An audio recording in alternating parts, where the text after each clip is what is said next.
So the Dream Center was really born with this one phrase: find a need and fill it, find a hurt and heal it. I think those thoughts really, in our church and in our outreach groups is what spurred us to say, okay, we're here, God, like we're going to take the step and really help as many of these people as we can. We believe getting a firm foundation on their walk with Christ is essential to their recovery.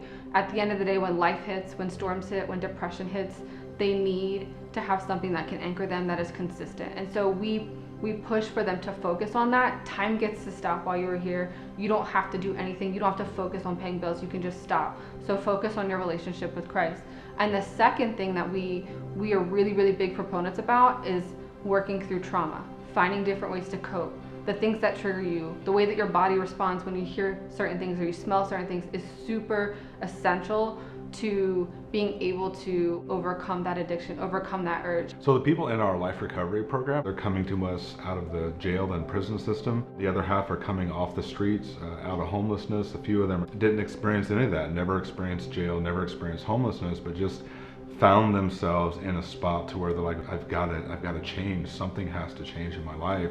These are not just single young adults and single people that maybe were homeless or in jail. These are moms and these are dads that are trying to rebuild their life for not only for God and what God's called them to do, but also to be mom again, to be dad again, to do something amazing for the people in their life, not just for Jesus.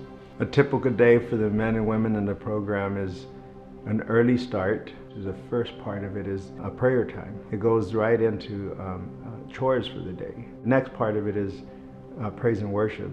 Then it goes on to a full day of classes. And they also work in different areas of the Dream Center. They get to work in the kitchen, they get to work in housekeeping, maintenance, donations, IT, call center, media. We have found that it's super essential for their recovery. So it helps develop structure, doing things that we don't want to do, develop certain character traits that we need. And in addition to that, they get to work with different leaders of all these different areas. And so they get this guidance and training that you don't get in the classroom. The program currently boasts over an 80% success rate, meaning that 8 out of 10 people that come through this program 1 year later are still doing amazing. When you see someone actually overcome the addiction, there's a new person.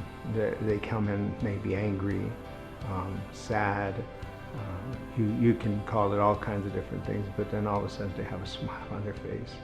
And it makes a world of difference.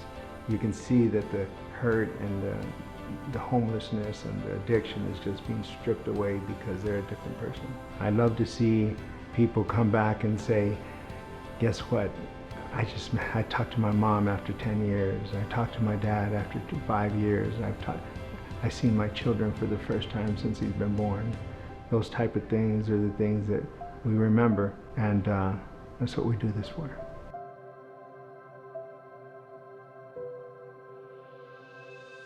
For the last 18 years, our Life Recovery School has been making a huge impact in our city. There's never been a time we've needed places like the Dream Center, we've needed mentors to come along, outreach workers to come along, and so with that, we're remodeling even more rooms to expand, to serve even more of these people, and to help them get not only their life back, but as I mentioned, many of them have children, many of them have family outside of here, and want to do right, want to do good, but they need that structure, they need that support. Not only do we have a rich history of really succeeding and rebuilding people's lives, but we have an amazing future.